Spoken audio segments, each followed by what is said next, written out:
Hola, ¿qué tal?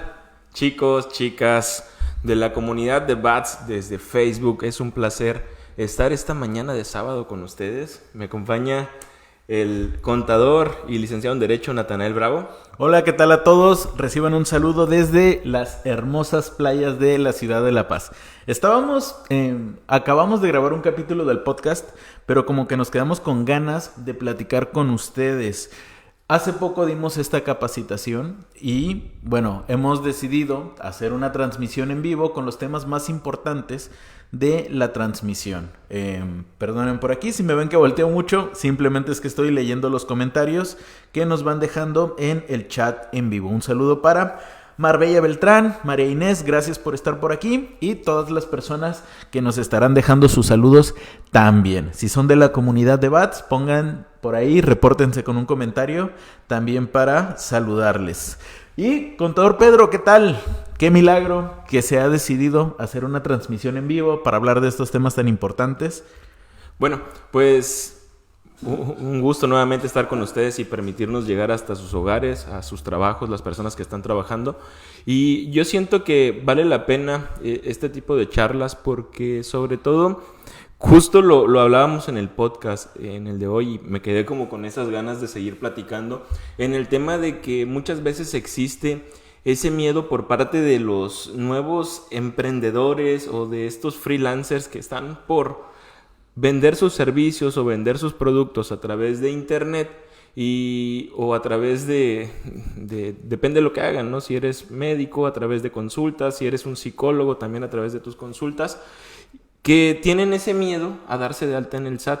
Justo le comentaba al contador Bravo una anécdota hace poquito, que estuve cotizando servicios con un psicólogo y que, bueno, estaba buscando un psicólogo. Y dentro de la publicidad que me empezó a salir en Facebook me empezó a recomendar un montón de psicólogo aquí, psicólogo acá.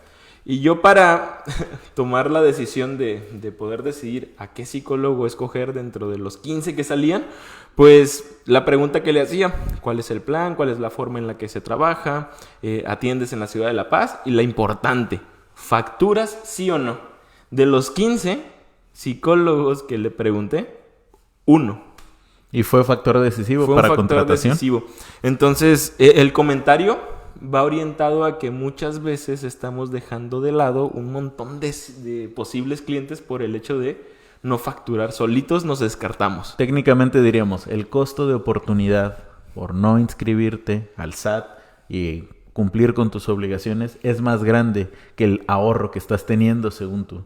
Porque de todos modos, pues uno paga impuestos aunque no quiera, ¿no? Hasta de manera indirecta termina pagándolos. Entonces, esta transmisión es para eso, para platicarte generalidades, quitarte el miedo que pienses que los impuestos son algo súper complicado de entender. Y bueno, tampoco se me confundan, es fácil de entender, pero complicado de dominar. Y es ahí donde es bueno que tú como empresarios los entiendas, pero también que le dejes su espacio al contador para que trabaje, que es la persona que domina, porque enfoca su atención en dominar esa parte de la legislación, ya más a profundidad. Sí, suena mucho a cliché, ¿no? Que normalmente ves un anuncio de contador y dice, ocúpate de tu negocio, de los impuestos nos ocupamos nosotros. Pero tampoco está bien pues marcar la diferencia sí, y decir tú enfócate en lo tuyo y no conozcas nada de impuestos, es conseguirte broncas de a gratis. Sí, yo siento que, como siempre lo he repetido, ¿no? Un empresario, un emprendedor que funcione y sepa las reglas del juego de cómo él va a pagar impuestos, está del otro lado. Cada vez a ti como contador pues te va a molestar menos, o las preguntas que te va a ir haciendo pues van a ir siendo más precisas para ir puliendo ese entendimiento como empresario, porque la verdad que para ser empresario es aprender sobre la marcha. No te dicen cuando sales de la universidad, es que ya tienes tu título de psicólogo, de nutriólogo, de médico y ponte a vender, mijo. Y ya ganaste, ya te van a caer clientes. Siento como que en séptimo, octavo falta una materia de especialización de qué onda con el SAT, ¿no? Sí, o de que te diga, si quieres vivir de esto, pues este es tu catálogo de obligaciones por cumplir. Y esta transmisión es para quitarnos el miedo. Supongo que habrá, dependiendo de la industria a la que se dediquen, un montón de requisitos. Aquí vamos a hablar pues de lo que conocemos nosotros, las principales obligaciones para un freelance. Quiere comenzar su negocio, no quiere tener problemas con el SAT.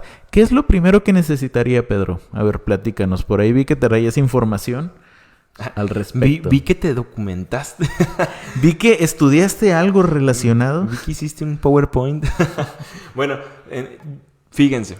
Normalmente cuando estás por egresar de la universidad, nos piden propiamente para poder tramitar el título universitario. Y ojo, si usted es contador, mucho de lo que vamos a decir aquí es una simplificación excesiva, van a faltar detalles, las explicaciones van a ser a lo mejor no tan precisas, pero esto no es para ti, esto es para los empresarios, para que entiendan de manera general cómo funciona el lado de los impuestos. Y a veces aún así, siendo contador, a veces falta dominar ciertas cosas. Hay contadores que a lo mejor tienen años ejerciendo una función de RH y que ahora que quiero reactivarme como contador, a lo mejor están un poquito desactualizados. Pero me refiero a que nunca falta en redes oigan, y les faltó mencionar la excepción del artículo 17H bis, inciso A, B, C, D. Ya, tranquilo, comiste gallo hoy. Fíjense, les decía, dentro de las primeras cosas que hacemos cuando estamos por egresar es ir preparando el camino para poder tramitar nuestro título universitario. Ojo, esto encaminado a que necesitas una firma electrónica. Ante el SAT se tramita este documento digital. Normalmente se conoce como e-firma, antes se conocía como la FIEL. Y este documento... Y antes se conocía como la FEA. FEA, y por ahí tuvieron que... hacer un trabajo de naming, ¿no? Sí, era firma electrónica avanzada, ¿no? Algo así. Entonces, no hay que confundir la firma electrónica con la contraseña que generamos en el SAT. Porque esta firma electrónica, fácil vas a poder distinguir cuando ya la tramitaste, porque te vas a sentir observado, te vas a sentir vigilado por todas partes. Para empezar, te piden comprobante de domicilio, te piden tu acta de nacimiento a veces, te piden tomarte una fotografía, grabar las 10 huellas digitales y además una fotito a tu iris. Entonces, este documento, te digo, si ya hiciste ese proceso donde te tomaron una foto, te tomaron las huellas digitales, ten en cuenta que muy probablemente ya tengas firma electrónica. Y con esta firma electrónica, tú tranquilamente ya te puedes dar de alta en Hacienda, te puedes dar de alta en el IMSS, sin tener que ir a esas instituciones. Obviamente, se recomienda con esta firma electrónica, pues, saberte tu contraseña, no nada más es tenerla, y conservar esa vigencia, porque una vez que tramitas esta firma electrónica, tiene una vigencia de 4 años. Correcto. Y de manera general, si vas a sacar tu firma electrónica, ve con cubrebocas a las oficinas del SAT. Me ha tocado ver que rechazan a personas por un detallito insignificante como es: oye, se tardaron un mes en asignarme la cita, ¿no me vas a atender por el cubrebocas? No. Entonces, también hay como tip adicional. Y no también, ¿no? Si estás viendo esto en marzo, que sepas que próximamente las oficinas del SAT van a estar muy saturadas. Y estarán operando con horario extendido de 8:30 a 6 de la tarde, me parece. Porque muchas personas van a querer ir a renovar su firma electrónica o a tramitarla por primera vez, porque se vienen los trámites de la presentación de la declaración anual, personas morales y personas físicas. Si todo esto te suena a un montón de información, resumido, lo tienes en la pantalla. Antes de lanzar tu negocio, para que puedas cumplir con tus obligaciones en el SAT, cuando menos necesitas estar dado de alta en el SAT y la firma electrónica. Necesitas a tu FEA. Entonces, el fantasmita. Ok. Esta parte de la plática va a ser para que te quites el miedo. Si no sabes nada de impuestos, entiendas que en realidad entender la generalidad es sencillo. Por eso necesitamos desde ahorita quitar el elefante rosa de en medio de la habitación y hablar de lo que eventualmente te vas a topar. Sí o sí van a ir 2 impuestos, ¿vale? Te deberías de preocupar cuando menos por estos 2 impuestos, que son el impuesto sobre la renta y el impuesto al valor agregado. Hay más, puede que apliquen, puede que no, pero los más comunes son estos 2, impuesto sobre la renta e impuesto al valor agregado. Obviamente, para calcularlo de manera adecuada, necesitas conocer la legislación, pero en general podemos hacer unas suposiciones que bien aplicadas pueden llevarte a un ahorro interesante en la cantidad de impuestos por pagar, simplemente entendiendo cómo funciona, ¿ok? Primero, el impuesto sobre la renta. Cuando tú escuches ISR o impuesto sobre la renta, automáticamente piensa en una parte de las ganancias, con todo lo que eso conlleva. Oiga, contador, entonces si no hay ganancia, ¿no hay pago de impuestos sobre la renta? De manera general, sí. Obviamente esta ganancia debe de ir calculada de manera adecuada para que luego vayas a decir, yo no tengo ganancia porque no tengo dinero en el banco. Son dos cosas diferentes. Muchas veces existe ese mal entendimiento de la ganancia porque confundimos el no tener dinero en la cuenta bancaria con el hecho de, pues realmente no tener una ganancia para efectos de mis impuestos. O también en contabilidad. A veces tenemos una ganancia contable, es decir, no hay una utilidad en el negocio, pero para efectos de los impuestos sí. Sí. ¿Sale? Entonces, pues de manera general el ISR es un pedacito de las ganancias, es un porcentaje. ¿Vale? Ok, entonces de forma muy general, repetimos, vamos a tener ingresos nosotros como empresarios, depende de lo que tú hagas van a ser tus ingresos. Si vendes cosas, propiamente las ventas que hagas de esas cosas que vendes. Puede ser, si yo me dedico a vender tortas, si me dedico a vender tacos, cada que yo venda un taco o una torta, pues si hago consultas médicas, servicios de marketing, si tengo un negocio de comida, correcto. Cada que yo cobre, voy a estar teniendo un ingreso. Y ese ingreso, yo lo voy a enfrentar con mis gastos. Y estos gastos, propiamente, la ley marca requisitos que se deben de cumplir, etcétera, etcétera. Piensa en los más importantes. 1, debe de existir una factura electrónica por este gasto que estás teniendo. Y 2, este gasto se tiene que relacionar con tu negocio. El término que usamos los contadores es que sea estrictamente indispensable para realizar la actividad económica que haces. Piensa en el negocio de las tortas. Voy a vender tortas. ¿Qué necesito para vender tortas? Pues el pan, la carne, la verdura, el negocio, la renta, la luz, el gas, etcétera, etcétera. Entonces, todos estos gastos que están orientados a poder vender mi producto, lo que sea que vendas, pues te van a ayudar a reducir los impuestos. No obstante, ya te decía, debes de tener una factura electrónica. Regrésate al ejemplo de las tortas. Imagínate la señora o el señor que vende tortas, que está teniendo gastos por comprar verdura y el señor de la verdura no le da factura. ¿Qué está pasando contablemente o financieramente? Pues sí, estoy teniendo un desembolso de 500 o 1000 pesos en gastos de la empresa. Y puedes decir tú, oye, sí se relacionan con mi negocio. Sí se relacionan, pero al no tener una factura, no estás cumpliendo con el requisito que marca la ley. Entonces, para calcular la ganancia de manera adecuada, vas a contemplar tus ventas o tus ingresos y los gastos relacionados con tu negocio que cuenten con factura. De esa diferencia se calcula una ganancia y de esa ganancia un porcentaje, un pedacito, es de impuesto sobre la renta. Obviamente, les recuerdo, de manera simplificada. Sí, hay muchas particularidades con cada requisito que tienen que cumplir los gastos. Hay gastos que sí... no sé, tienen ciertos porcentajes que se pueden aplicar, etcétera, etcétera, pero eso es muy particular y casos muy específicos, ¿no? De forma muy general, si quieres irte con una pequeña guía aquí, ¿qué onda con mis gastos, con mis deducciones? Yo creería que lo más importante es decirte, preocuparte por tener una factura de tus gastos y en la mayoría de los casos, págalos con dinero electrónico, que son tarjeta de débito, tarjeta de crédito, transferencia bancaria. Ese es un buen consejo. Para si no quieres complicarte con excepciones, que hay un rango para gastos en efectivos, si no quieres complicarte es paga con tarjeta o con transferencia y pide factura de los gastos que tienen que ver con tu negocio. Ya si cumple o no cumple, pues ya lo verá el contador, pero de manera general, si no quieres batallar, pues puedes hacer esa aproximación. Bien, perfecto.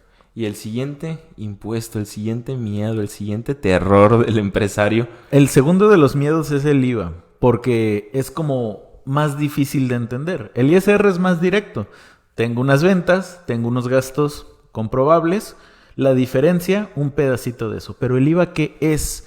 El IVA es una cantidad adicional, ¿sí? Es lo que tú le vayas a cobrar, tienes que cobrar todavía más. Cuando tú defines tu precio de venta, si lo defines con base en la competencia, en realidad estás partiendo sin información. No sabes si vas a ganar o perder dinero, porque estás definiendo tu estructura de costos, tu precio de venta, ahora sí que al revés, ¿vale? Entonces, el IVA es cobrar siempre ese extra al cliente. Nunca decir, yo lo voy a asumir del precio que ya decidí con anterioridad.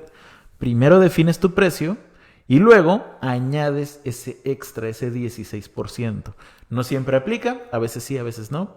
Hay que acercarse con un contador para que tenga certeza de cuándo sí y cuándo no. Por acá tenemos unos comentarios de chat de en vivo y nos pregunta Maru: contadores, una duda, ¿es recomendable tener una cuenta bancaria solo para el negocio?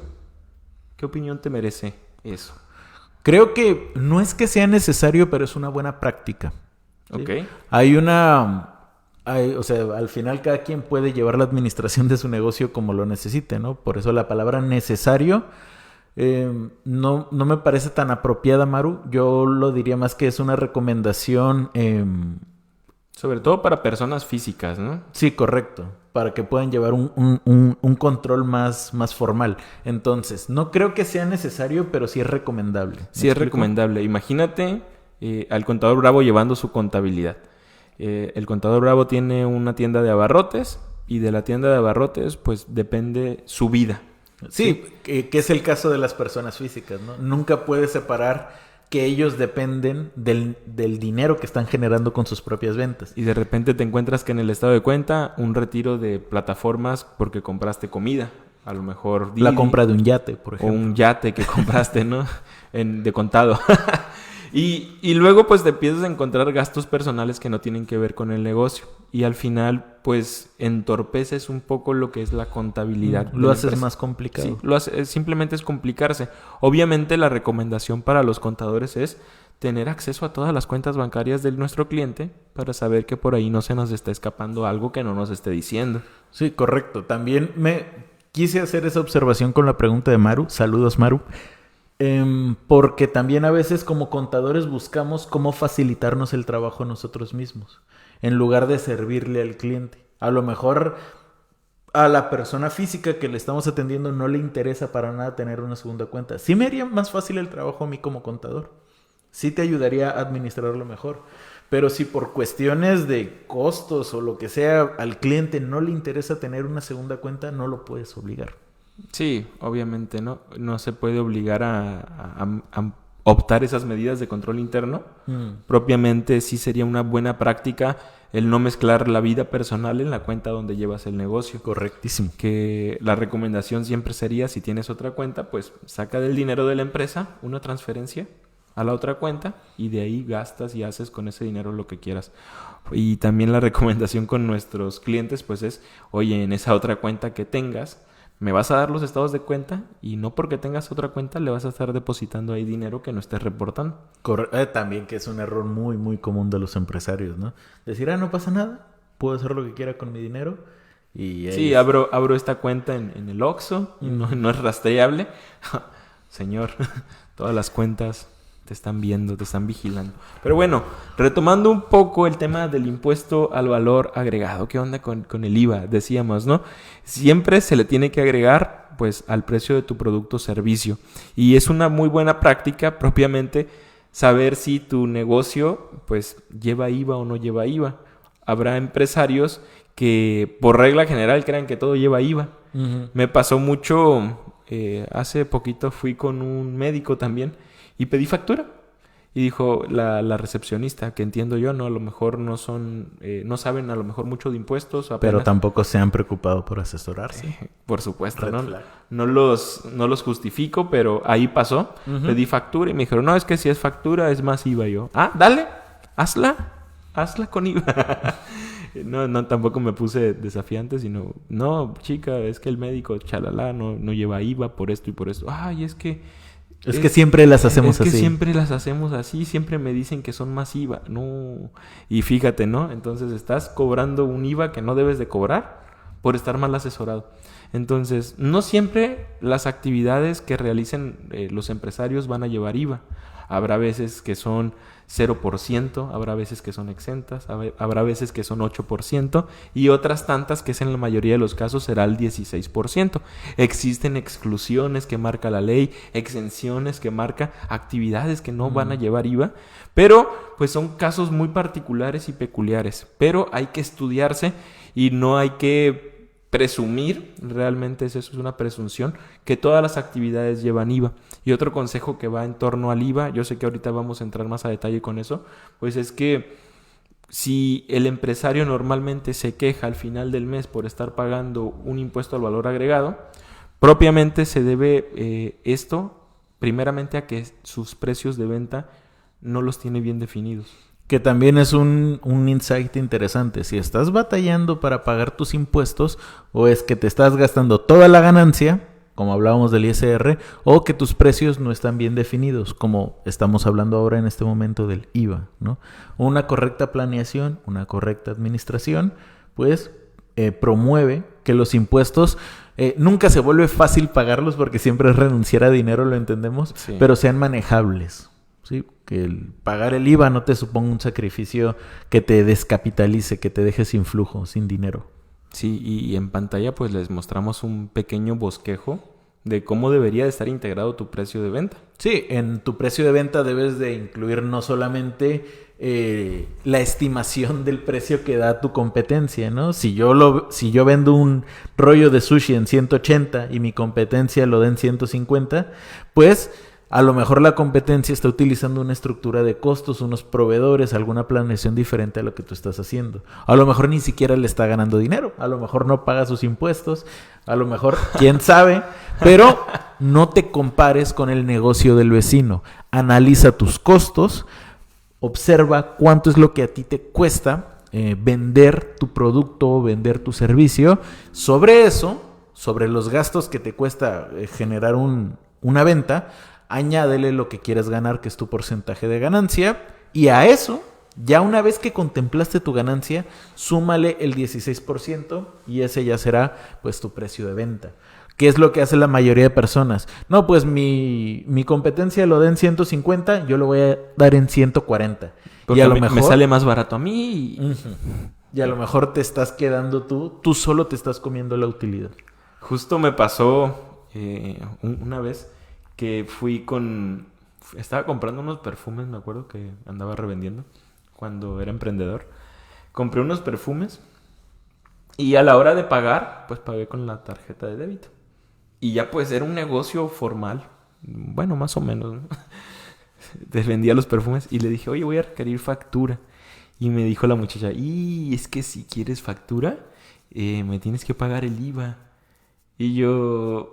pues estoy pagando con transferencia de todos modos. Sí, para allá voy. Me quedé pensando de, señora que no conoce y domina el arte de los impuestos.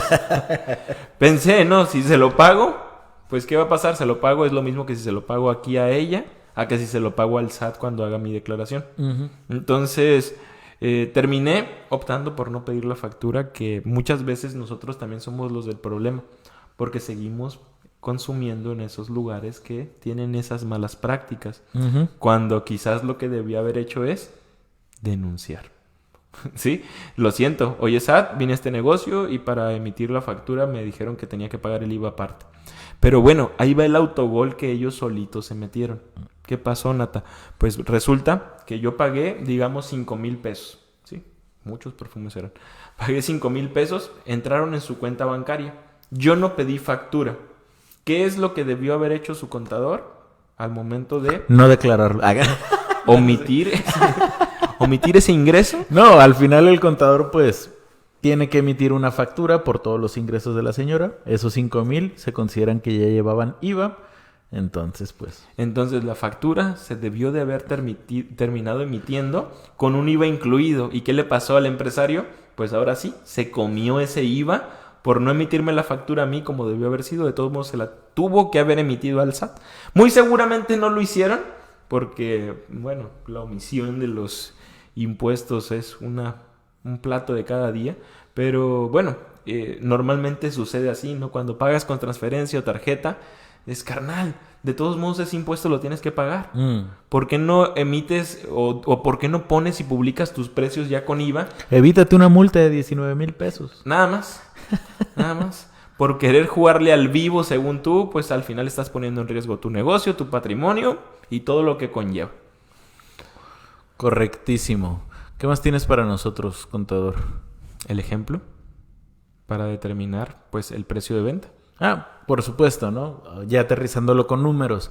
Si a ti te cuesta de insumos vender, no sé, algo que cueste 1,392 pesos. Si a ti te cuesta en materia prima, en gastos operativos, en energía eléctrica y lo que sea, 500 más tus otros gastos 400, no des tu precio de venta solamente considerando tu ganancia. Para nosotros sería muy sencillo simplemente decir, mi precio de venta es 1,200. Ya consideré mis costos, ya le subí el doble, ya le subí una partecita de lo que quiero ganar y establecer ese como tu precio de venta. Pero no, sobre esa cantidad, súmale el IVA correspondiente para que luego no cuentes con ese recurso como parte de tu ganancia, que también es una de las cosas que usted, empresario, más realiza, y es, ven el depósito en el banco de 1,160 pesos y dinero para gastar. Me voy al cine. Sin considerar que 160 pesos de pura entrada ya son IVA. ¿Vale? Ya es una deuda por pagarle al SAT. Ya se iban. Eres el cuidador de esos 160 pesos en lo que llega el 17 del otro mes. Y es ahí donde quizás lo que preguntaba Maru hace rato. A lo mejor la otra cuenta puede ser para tener tu guardadito para pagar los impuestos. Digo, siempre en los cursos cuando me toca hablar de impuesto al valor agregado, la primera cosa que les suelo decir es, para el IVA no hay ninguna estrategia fiscal. ¿Okay? No hay para dónde hacerse. La única estrategia que hay es la estrategia financiera que estás viendo aquí. Definir correctamente tus precios de venta para que el IVA no lo termines pagando tú, que lo termine pagando el consumidor final. ¿Qué hubiera sido si hubiera llegado a la tienda donde vendían perfumes y me dicen, son 5,800? Pues ya los pago. 5,800. ¿Y qué pasó? Pagué 5,000 y al final ella terminó absorbiendo el IVA, ¿no? Digamos 4,300 pesos de ingresos y 700 pesos de IVA. Ya le mermó por desconocer cómo integrar correctamente el precio de su venta. Imagínate si sus costos fueron 4,000 pesos. Ajá. Y ella te lo vendió en 5,000. Le estoy ganando 1,000 pesos. Le estoy ganando 1,000 pesos. Pero por no haberte emitido factura a la hora de hacer el cálculo inverso. Por no haberle sumado el IVA antes de decirme, hey, son 5,000 pesos. No, son 5,800. Sí, ya no le ganó los 1,000, ya le ganó 300 nada más. ¿Qué problemón se meten en los empresarios por dar sus precios sin IVA? Entonces, así como conclusión, ¿no?, de esta primera parte, vas a pagar 2 impuestos principalmente: impuesto sobre la renta, impuesto al valor agregado, o lo que es lo mismo, una parte de tu ganancia y un extra que le tienes que cobrar al cliente. Y pues llega la pregunta del millón, ¿no? Si es tan fácil pagar los impuestos, ¿por qué la gente batalla para pagarlos, contador? ¿Qué piensa? ¿Por qué batalla? Primeramente por desconocimiento, ¿sí? Batalla porque dentro del mismo resultado de la operación, al no considerar los impuestos dentro de la operación normal de una empresa, propiamente estás perdiendo dinero.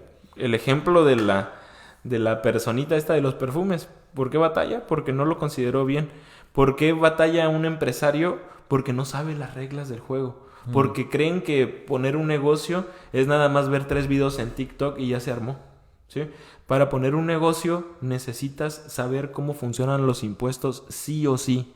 No es aquí como cosa de juego, ¿no? No vas a la farmacia y compras medicina sin saber qué rollo. Necesitas tener una receta médica que te digan qué hacer, cómo hacer, cuándo tomarte esas pastillas. Lo mismo funciona con el negocio con cualquier tipo de negocio. Necesitas un contador que por lo menos te diga, este es un ingreso, este es un gasto, así factura, así pide la factura de tus gastos. Mínimamente eso. Ya después, si no tienes ese primer acercamiento, siempre andan batallando. ¿Qué suele pasar cuando, por ejemplo, hace como unos meses que llegaron unos arquitectos aquí a la oficina? Los contrataron para hacer una obra que les iban a pagar en efectivo, tantos millones de pesos, que ya los habían depositado en su cuenta bancaria y que pues tenían 7 meses sin hacer declaraciones, que para poderles dar el contrato les pidieron su constancia del SAT, pero ellos sin saber qué rollo, pues se metieron en un montón de aprietos dioquis y gratis. ¿Por qué? Porque por ahí estaban asesorados con su amigo que llevó que llevó contabilidad en la secundaria, ¿no? Entonces, O sea, aplicando el razonamiento y la explicación simplificada, ¿no? Tienes 4 millones en el banco, 5, 6, 7 millones en el banco. Y una parte de eso se considera que lleva IVA. sí. Y IVA que no habías presentado, seguramente ya te lo gastaste. Imagínate, aceptar mucho dinero en un negocio implica también una gran carga fiscal. Entonces, para que lo manejen con pincitas. No es nada más como que, ya me cayó un montón de dinero, vamos a gastárnoslo todo. Ay, qué padre. Y si una parte fue de IVA, pues de la otra parte hay una ganancia sobre la cual se calcula un impuesto sobre la renta, ¿no? Muy bien. Y vamos a entrar pues un poquito más a profundidad en qué es el impuesto sobre la renta, cuáles son las formas en las que yo puedo pagar si soy empresario. Y comenzamos. Ahí está. Muy bien, es que hay como cierto delay entre que nosotros vemos el movimiento aquí y cuando lo vemos en la presentación en línea, y por eso como que de repente nos quedamos sacados de onda. La primera duda o el primer tema que siempre te explican en un curso de impuestos sobre la renta para emprendedores es el régimen fiscal, ¿no? Y nada más te dicen como que, mira, tu régimen fiscal puede ser uno de estos 4, pero en sí, ¿qué es un régimen fiscal, no? ¿Cómo lo puedes entender tú, empresario? En realidad no es tan complicado como lo parece, ¿no? Haz de cuenta que dependiendo de a lo que te dediques, vas a tener unas reglas que aplican para ti. Si tienes un negocio, te aplican unas reglas para calcular el ISR. Si tienes una casa y la rentas, te aplican unas reglas diferentes. Si prestas servicios profesionales, si eres trabajador que gana sueldos y salarios, dependiendo de lo que tú te dediques, las reglas para calcular tu impuesto van a ser diferentes. Ese es el régimen fiscal, ¿sale? Simplemente es saber qué reglas te van a aplicar para calcular tu impuesto. Y eso es el régimen. Ahí está. Dependiendo, y es que también hay personas que dicen, es que ¿en cuál régimen me inscribo? ¿Cuál es el que me conviene más? Okay. No siempre es optativo, porque dependiendo de a lo que te dediques, es el régimen, son las reglas que te aplican. Okay. En algunas sí puedes optar, en algunas no. Soy trabajador de sueldos y salarios. ¿Qué régimen me conviene? No tienes opción. Te toca el régimen de sueldos y salarios, que es una manera elegante de decir, hay unas reglas especiales para calcular el impuesto sobre la renta para las personas que trabajan y ganan una nómina. Excelente. Pues entonces, no hay que confundirnos cuando estamos por emprender un negocio para poder definir cuál es el régimen que me corresponde. Bien lo dice el contador Bravo. Oye, a veces las reglas que te tocan son las que te tocan y no tienes modo para dónde hacerte. Habrá otros casos donde sí tenga posibilidad de elegir a lo mejor entre uno y otro, pero también hay sus exclusiones y sus peculiaridades. Sí, hay varios detallitos, pero en general es importante que sepas a qué te dedicas para poder ver si vas a tener opción o no de elegir tus reglas o son unas que ya te tocaron. Por esto es importante saber cuál es tu régimen fiscal, porque de ahí depende cómo vas a calcular tu impuesto. Okay. No sea que eres del régimen de arrendamiento, que tu impuesto sobre la renta se calcula con las reglas aplicables para las empresas que rentan casas, bueno, para las personas que rentan casas, y tú lo quieras calcular como con las reglas de sueldos y salarios, ¿no? ¿Me explico? Sí. Sería como incompatible. Que luego uno ha visto cada cosa. Sí. Entonces, dentro del mundo de la contabilidad, pues nos ha tocado ser testigos de a veces que por una mala asesoría o por un mal entendimiento, por iniciar sin asesoramiento contable y fiscal, los empresarios, pues yo creo que pertenezco a este régimen. Yo creo que mi actividad no lleva IVA porque soy servicios de la salud, por ejemplo. Entonces, Soy sueldos y salarios y quiero ser reciclo. son varias cosas, ¿no? Soy socio de una persona moral y quiero estar en el régimen simplificado de confianza. Hay muchas veces que no son compatibles los regímenes fiscales con la actividad que propiamente realizas o incluso con tu contexto como empresario. Por ejemplo, lo que decías ahorita, ¿no? Oye, a lo mejor Natanael es socio de un despacho que se llama BATS, pero hay un régimen que se llama RECICO, régimen simplificado de confianza. En resumidas cuentas, dice que si eres socio de una empresa, no puedes pertenecer a ese régimen. Entonces me excluyo y no puedo pertenecer. Entonces voy a ver dónde pueden mis actividades tributarse, en qué régimen sí es compatible con que yo sea socio. Y muchas veces el empresario de a pie no conoce esas reglas. Es por eso que es importante acercarse con alguien y preguntar, ¿sí?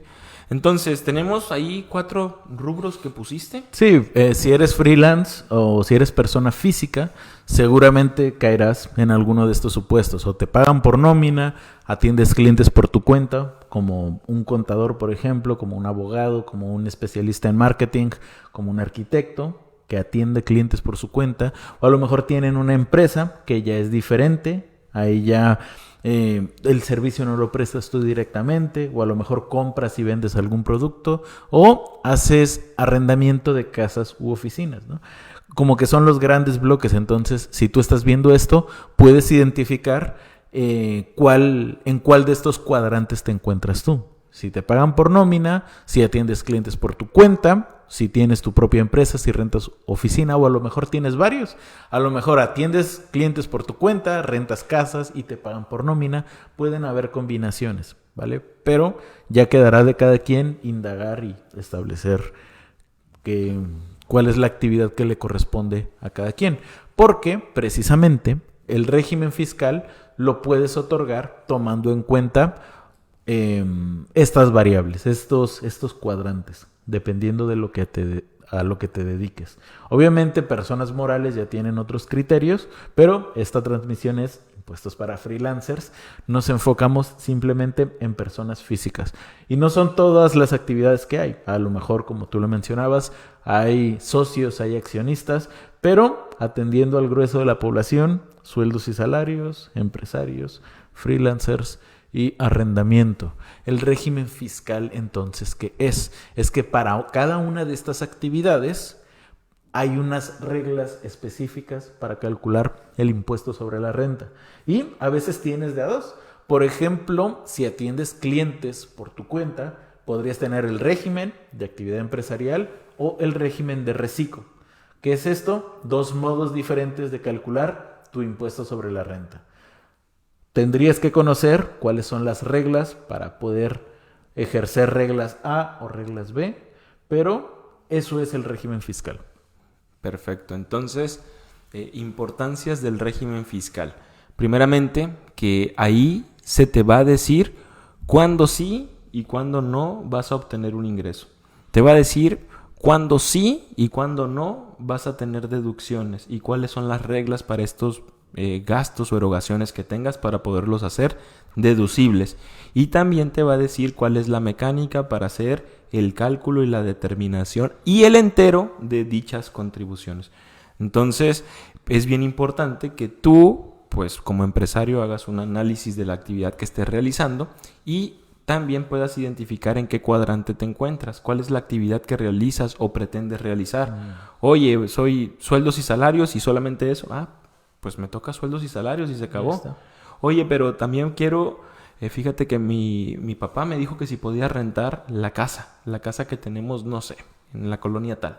Ok, entonces si soy sueldos y salarios, ¿puedo rentar una casa? Sí, puedes rentar una casa y fíjate, tenemos un espacio determinado para renta de bienes inmuebles que puede ser que me toque el régimen de arrendamiento o el régimen simplificado de confianza. ¿De qué depende? Pues propiamente depende de las características especiales que tengas tú en tu persona. Si a lo mejor como sueldos y salarios resulta que yo gano, no sé, 6 millones de pesos al año, pues a lo mejor no puedo pertenecer al reciclo. Correcto. Por ejemplo, ¿no? Entonces cada persona física tendrá sus peculiaridades para saber cuáles son las reglas que les van a estar aplicando. Muy bien, entonces vamos a pasar pues propiamente a cómo se calculan el impuesto sobre la renta en cada régimen. De forma muy somera vamos a platicarlo. Y tenemos el SPAE. El SPAE. SPAE. El régimen SPAE. No sé qué nos pasa a los contadores que nos encanta abreviar. Andar abreviando cosas y poner siglas. Pero, ¿qué significa SPAE? SPAE, Spice Girls. Spice. Ah, ok, perfecto. El equipo del espacio. Ah, pues ahí No, está. Servicios Profesionales y Actividad Empresarial. Sí, entonces el servicio profesional y o actividad empresarial comparten régimen. Es decir, que si yo me dedico a prestar un servicio que para efectos de la ley del impuesto sobre la renta se considera un servicio profesional, entonces puedo pagar mis impuestos en este régimen. Ok, y que seas tú el que lo presta. Ajá, por supuesto. Y también tenemos actividad empresarial. Por ejemplo, compro y vendo cosas. ¿Qué cosas? Cualquiera, que sean legales. Compro libros, vendo libros. Compro termos, vendo termos. Entonces, una actividad empresarial. Entonces, aquí ¿cómo funcionan los impuestos? Para efectos del ISR, ingresos que yo tenga menos gastos que yo tenga, determina una utilidad y se paga un impuesto sobre la renta sobre esa utilidad que se va determinando de forma mensual. Para efectos prácticos vamos a entender que el ingreso que nosotros vamos a estar considerando es el ingreso que vamos a tener en la factura sin el impuesto al valor agregado, que normalmente lo vamos a identificar como el subtotal de las facturas. Correcto. Entonces, el subtotal de mis facturas de ventas menos el subtotal de mis facturas de gastos, determinamos una utilidad y se determina el impuesto sobre la renta. Obviamente hay muchas variables, peculiaridades en el cálculo, pero de forma muy general es esa. Vamos a pagar un impuesto sobre la renta sobre una utilidad mensual que estemos teniendo. Correcto. ¿Va? Muy bien. Genial. Y tenemos también impuestos sobre la renta en el régimen de arrendamiento. Okay. Aquí tenemos que la mecánica es muy similar. Vamos a determinar una ganancia. ¿Qué va a ser el ingreso? Pues propiamente las rentas que yo tenga. Las rentas. Antes del IVA. Antes del IVA, porque, oye, rento un inmueble, ¿puede llevar IVA? Sí. Si yo llego a rentar un local comercial, si llego a rentar una casa que se encuentre amueblada para efectos de la ley del IVA, esos bienes inmuebles se consideran que llevan impuesto al valor agregado. Entonces, lo mismo. Para calcular el impuesto sobre la renta, enfrentamos el subtotal de las facturas de ingresos menos las deducciones. Que las deducciones en el caso del régimen de arrendamiento son muy limitadas, porque se te permite hacer deducible el impuesto predial, mejoras al inmueble que rentas, mantenimiento. También se le puede hacer deducible los honorarios y sueldos que pagues, el servicio del agua y se acabó. Está muy limitado, no se te permite hacer deducible la luz, la gasolina, marketing, no. ¿Por qué? Porque el régimen así es y trae esa condición, ¿no? Estos son los gastos que aplican a este régimen. Propiamente existe también una posibilidad con el régimen de arrendamiento de que en vez de que utilices estos gastos, utilices algo que se llama deducción opcional, que es directamente haces deducible el 35% de tus ingresos como un gasto, determinas un impuesto sobre la renta y ese es el que pagas y se acabó. Ok. ¿Va? Y el régimen simplificado de confianza, que está más sencillo, más sencillito, ¿no? Porque a este ingreso que vayamos a tener, ya sabes, sin IVA, en este régimen pueden tributar personas que renten casas, personas que presten un servicio profesional y personas que compren y vendan cosas. O sea, los mismos que antes, pero esta es una modalidad extra. Ajá, es una modalidad extra, es optativo, surgió en 2022. 22. Y pues no todas las personas pueden pertenecer a este régimen, por eso hay que saber si te aplica o no. Donde, pues mensualmente vas a determinar un impuesto sobre la renta que vas a determinar multiplicando el ingreso que percibas multiplicado por una tasa directa que puede ser máximo hasta el 2.5%. Correcto. Entonces, cuando antes, mejor dicho, cuando en otro régimen llega hasta el 35%, sí, ¿no? Llega hasta el 35% sobre la utilidad y aquí multiplicas ese porcentaje directamente por los ingresos. Es decir, aquí no haces un enfrentamiento contra la utilidad, lo multiplicas directo por el subtotal. y son los pues grandes bloques que tenemos para efectos de impuestos sobre la renta. Genial, muy bien. Entonces, prosiguiendo, ya hablamos de las generalidades, hablamos del régimen fiscal de impuestos sobre la renta, nos quedaría ver la parte del IVA, ¿no? ¿Qué onda con el IVA? ¿Qué es el IVA?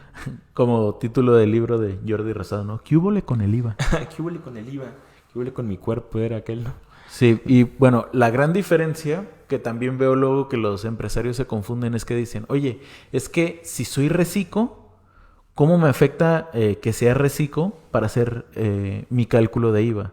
O si soy del régimen de arrendamiento, ¿cómo me afecta para mi cálculo de IVA? Ok, existe esa gran problemática, sobre todo en reciclo, que es un régimen nuevo que muchas personas suelen recomendar de, pues ya no te preocupes por tus deducciones. ¿Por qué? Porque no las vas a utilizar. No pidas factura de los gastos. No pidas facturas porque en este régimen no tienes gastos. Uh-huh. Sin embargo, con el tema del reciclo, pues, oye, sigues siendo contribuyente de IVA.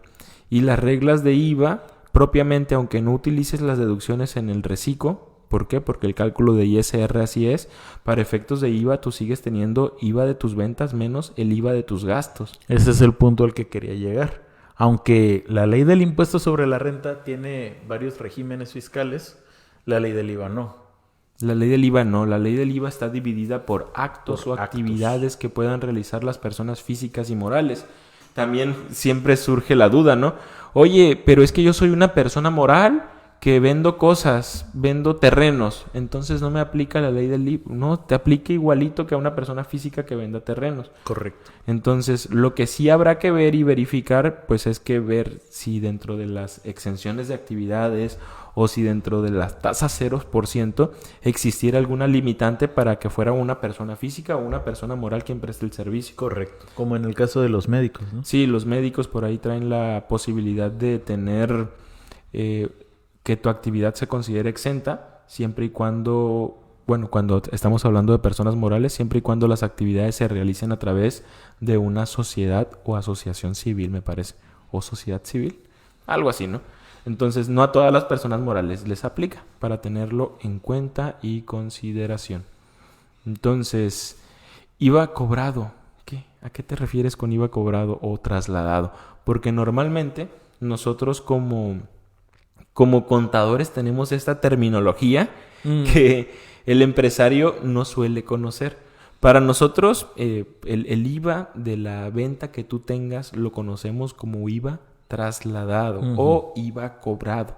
Entonces, ejemplo muy sencillo podría ser, el contador Bravo emitió una factura, me emitió una factura a mí por un servicio que me prestó de contador, 2,000 pesos más IVA. ¿Cuánto es? 2,320. O lo mismo que comentábamos, ¿no? Ese extra que le vas a cobrar tú a tus clientes, ese es un IVA trasladado.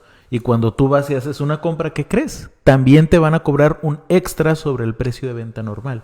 Ese IVA no lo estás cobrando, lo estás pagando. Ese es un IVA acreditable. Ok, entonces si tú me emites la factura a mí, esa factura que tú me estás emitiendo, para ti que emite la factura es un IVA cobrado o trasladado. Y para mí que soy el receptor de la factura que me emitiste por honorarios. Y que está pagando. Y que te estoy pagando es un IVA pagado o acreditable. Entonces vale la pena distinguirlo porque a veces también nosotros como contadores solemos fallar, que batallan. Solemos fallar, pero también solemos fallar transmitiendo la información a nuestros clientes. Es que tu IVA acreditable, oye, el cliente no sabe qué es un IVA acreditable. A lo mejor los experimentados sí, porque ya tuvieron que aprender terminología contable y fiscal, pero explícaselo mejor, ¿no? IVA acreditable es el IVA de los gastos que tú tengas. O manéjaselo tal cual, el IVA pagado, el IVA que tú pagaste, el IVA que te cobraron. Bien, y tenemos propiamente, ¿no? Tasas especiales, como ya les decíamos. No todas las actividades llevan el 16%. De forma muy general vamos a decir que un 80% de las actividades sí. Pero tenemos sus peculiaridades en la ley del IVA. Por ahí, siempre que pienses en alguna exención de actividades para efectos de pagar IVA o alguna reducción que pueda llegar a tener este impuesto al valor agregado, piensa en el trasfondo de la actividad. Normalmente yo les digo así a los chicos, piensa en la canasta básica. Canasta básica, alimentos que no estén procesados, pues serán al 0%. Piensa en bienes de primera necesidad, como medicina, como transporte público, como la educación. Si te fijas, como el ahorro para el retiro, la vivienda, todo ese tipo de servicios pues serán exentos. Entonces la ley tiene como sus favoritos, que en este caso pues es para no subirle a los bienes de primera necesidad ni a la canasta básica. Por eso es que existen estas posibilidades para las empresas de que no le aumenten algo al precio de su producto. Imagínate, ¿no? Que fueras a la tienda de conveniencia que tú quieras, compres 1 kilo de tomates y son 50 pesos más IVA. No, pues no, oye, de por sí lo mejor las frutas y verduras son caras, ahora teniéndole que incrementar un impuesto al valor agregado, se volvería imposible.